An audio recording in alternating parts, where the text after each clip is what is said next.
A fragile truce. Israel and Hamas agree to a ceasefire. The recent conflict between Israel and Hamas has seen a glimmer of hope with a ceasefire agreement. Brokered by Egypt and Qatar, the deal aims to halt the bloodshed and release hostages held by Hamas. This truce hangs precariously in the balance, threatened by internal political strife and mistrust. The situation remains fluid, with the potential for the ceasefire to unravel if underlying issues are not addressed. The ceasefire agreement, announced on January 10, 2025, brought a tentative pause to the violence. The conflict, which erupted on October 7, 2023, has resulted in a staggering loss of life and widespread destruction. The ceasefire aims to address immediate concerns, primarily the release of hostages and a halt to the violence. The agreement calls for the phased release of hostages by Hamas in exchange for Palestinian prisoners by Israel. Additionally, it allows for the entry of humanitarian aid into Gaza, a critical step in alleviating the dire humanitarian crisis. However, the ceasefire remains precarious, with several sticking points threatening its longevity. The situation underscores the deep-rooted complexities of the Israeli-Palestinian conflict.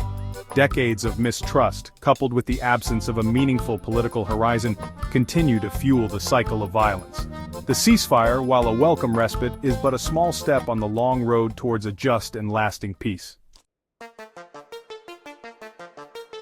Internal disputes delay Israeli cabinet vote on Gaza ceasefire. Despite the urgency, the Israeli cabinet has delayed a crucial vote on the ceasefire agreement with Hamas. Internal political disputes within the ruling coalition have stalled the process, casting uncertainty over the truce. Prime Minister Netanyahu faces pressure from right-wing allies and the opposition, exposing deep divisions. The delay stems from opposition within Netanyahu's Likud party and far-right coalition partners. Hardliners argue the agreement makes too many concessions to Hamas without guaranteeing the return of all hostages. They view any agreement that does not dismantle Hamas as a sign of weakness. Finance Minister Bezalel Smotrich has emerged as a vocal critic of the ceasefire. He demands Netanyahu promise to resume military operations, threatening the agreement. Smotrich's stance reflects deep divisions within the government, highlighting Netanyahu's challenges. The delay has sparked outrage among hostage families, accusing the government of political maneuvering. They demand the immediate implementation of the ceasefire and the safe return of their family members. The situation remains tense, with political infighting threatening to derail the ceasefire. Egypt and Qatar mediators in the eye of the storm. Egypt and Qatar have played pivotal roles in mediating the ceasefire agreement between Israel and Hamas, navigating the treacherous waters of diplomacy to secure a fragile truce. Their involvement underscores the complexities of Middle Eastern geopolitics and the increasing influence of these regional players in international conflict resolution. Both countries have invested significant diplomatic capital in mediating the ceasefire, recognizing the devastating humanitarian consequences of a protracted conflict. Egypt, with its long-standing ties to both Israel and Hamas, has historically served as a crucial intermediary in the Israeli-Palestinian conflict. Cairo's proximity to the Gaza Strip and its experience in negotiating previous ceasefires have made it an indispensable mediator in the current crisis. Egypt's President Abdel Fattah el-Sisi has been personally involved in the negotiations, underscoring the importance his government attaches to restoring stability in the region.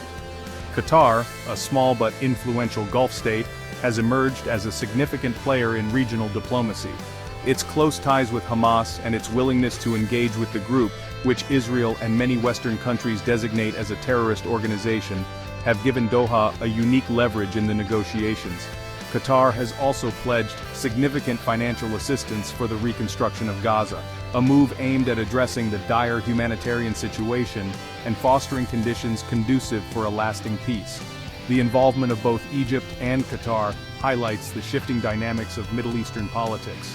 Their active roles in mediating the ceasefire underscore the growing influence of regional actors in resolving complex international conflicts, often filling the void left by the waning influence of traditional global powers. As with any ceasefire agreement, there are always points of contention that arise. Both parties have expressed concerns over the terms and conditions laid out. Some argue that the agreement lacks clear enforcement mechanisms, while others believe it does not address the root causes of the conflict. There's also the issue of territorial disputes, which remains a significant hurdle. The question of how to deal with displaced populations adds another layer of complexity. These unresolved issues could potentially jeopardize the fragile peace that has been established. Beyond the political and military aspects, there are pressing humanitarian concerns that need urgent attention. Thousands of civilians are caught in the crossfire, facing shortages of food, water, and medical supplies. Human rights organizations are calling for immediate aid to be delivered to the affected areas. Meanwhile, the quest for lasting peace continues. Efforts are being made to bring all stakeholders to the negotiating table to address not just the symptoms, but the underlying causes of the conflict. The international community is watching closely, hoping that this time, peace will prevail.